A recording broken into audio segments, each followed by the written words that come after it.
Je m'appelle Alexandra et je suis une photographe française. J'ai choisi de vous présenter le livre de Christophe Agou qui s'appelle Face au silence. Ce livre a été édité en 2010 chez Actes Sud et a obtenu le 17e prix européen de la photographie. Christophe Agou était un photographe français qui a longtemps vécu aux États-Unis et qui est notamment connu pour ses travaux sur le métro new-yorkais et sur les attentats du 11 septembre. Face au silence est un projet qu'il a réalisé sur plusieurs années. Donc ce livre a été une exposition avant d'être un livre et j'ai eu l'occasion de la voir en 2017 au festival Images Singulières à Sète. Ça a été vraiment un coup de poing pour moi cette expo et ce livre, car il me rappelle vraiment mon enfance et mes grands-parents et ce monde paysan qui disparaît peu à peu.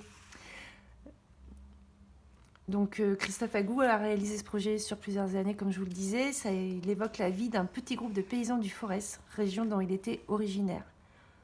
Pour moi, ce livre est une déclaration d'amour, un hymne à la terre et à ses paysans qui l'habitent. Il témoigne aussi d'une réalité qui est en train de disparaître, qui est en train de s'effacer progressivement. On y croise donc Claudette, Raymond, Christiane et Jean-Raymond. Agou, par son regard, transcende ces hommes et ces femmes qui vivent dans des conditions extrêmement dures. Ils sont isolés, ils sont vieux, ils sont pauvres. Agou les rend beaux, vivants. Ils transcendent leur humanité. Ils posent sur eux un regard d'une infinie tendresse. Pour moi, Agou photographie comme une respire. Les cadrages sont bruts et sans artifice. Son regard n'est pas distancié. Il est proche des gens. Il fait partie de leur vie. Il est avec eux, près d'eux. C'est vraiment la réalité à l'état pur. On sent une confiance totale entre lui et les gens qu'il photographie. On sent le temps qui passe, le temps qui laisse des traces, la difficulté de vivre, la nécessité de vivre, de continuer malgré tout, de rester debout.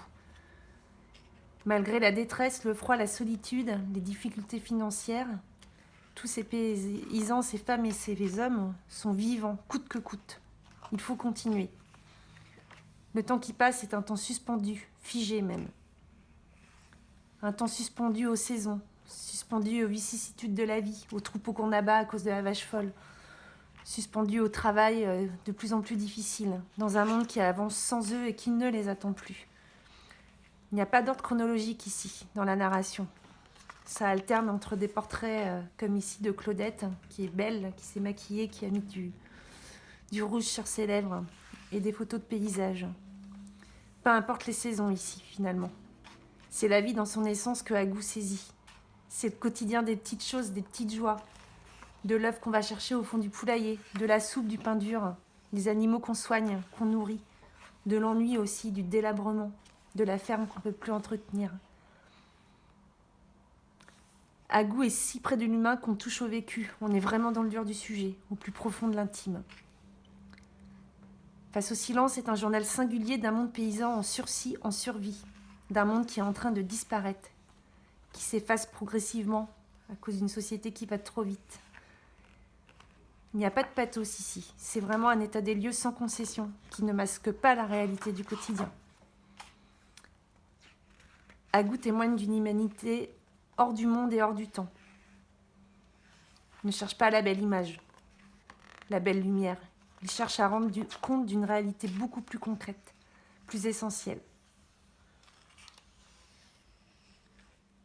Ici, on ressent vraiment le froid qui les traverse. On entend les paysans manger leur soupe, boire leur vin.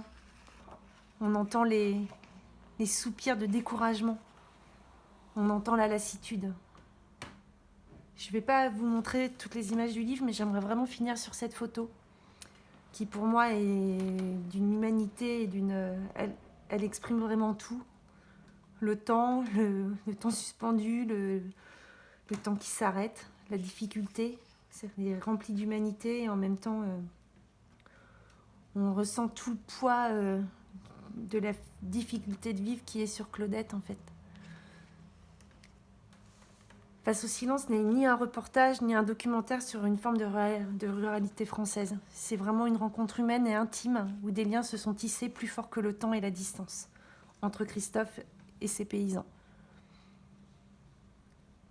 Pendant ses nombreux allers-retours là-bas, il a beaucoup filmé aussi. Et il en a créé un film magnifique, vraiment sublime, qui est sorti en 2017, qui s'appelle Sans adieu, que je vous invite vraiment à voir. Christophe Agou est mort en 2015. Il n'aura pas vu la fin, enfin ce film se monter. Il en a géré toute la conception avant sa mort. Et il n'aura pas juste pu finir le montage final. Et pour moi, c'est comme si Agou sentant aussi sa disparition proche à cause de sa maladie. C'est comme rentre en écho en fait avec... Enfin, sa mort est comme un écho à ce monde qui disparaît. Ce qui rend encore plus fort et plus poignant le témoignage qu'il nous livre.